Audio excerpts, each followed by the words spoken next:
has the Coalition had an opportunity to closely scrutinise the government's emergency immigration legislation, and what are your remaining concerns with the legislation? Well, look, what I'd say is that Clare O'Neil is like this rolling train wreck.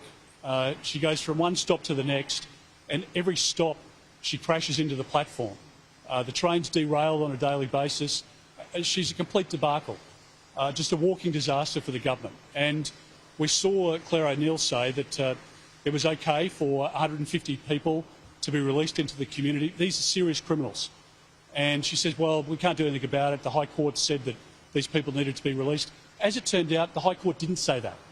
And these people are out committing more crimes. We're talking about rapists.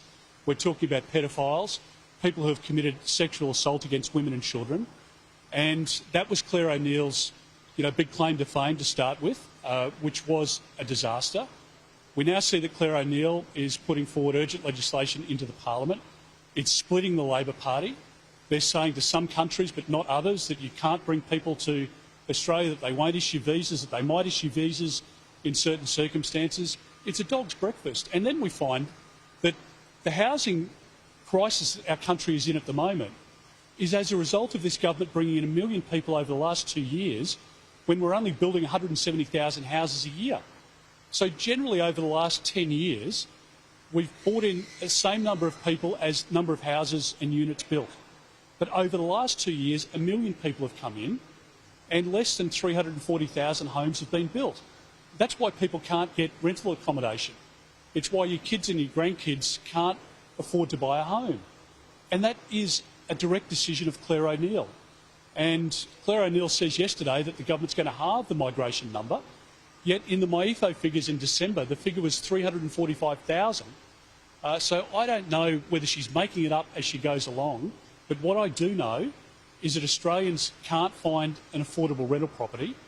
Australians can't afford to buy a home, and there are a lot of Australians under Labor who are being told that they can never expect to own a home.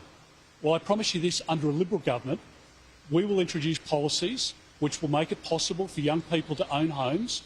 We will make it possible for home ownership to be an Australian dream again, and we will make sure that our policies support families, because we know as people move into retirement, if you own your own home, your future is so much more secure. You haven't got to worry about a mortgage and the stress that goes with that, or continuing to pay rental repayments, And this government has created a disaster, not just in the energy market, not just in manufacturing, but obviously in relation to housing as well.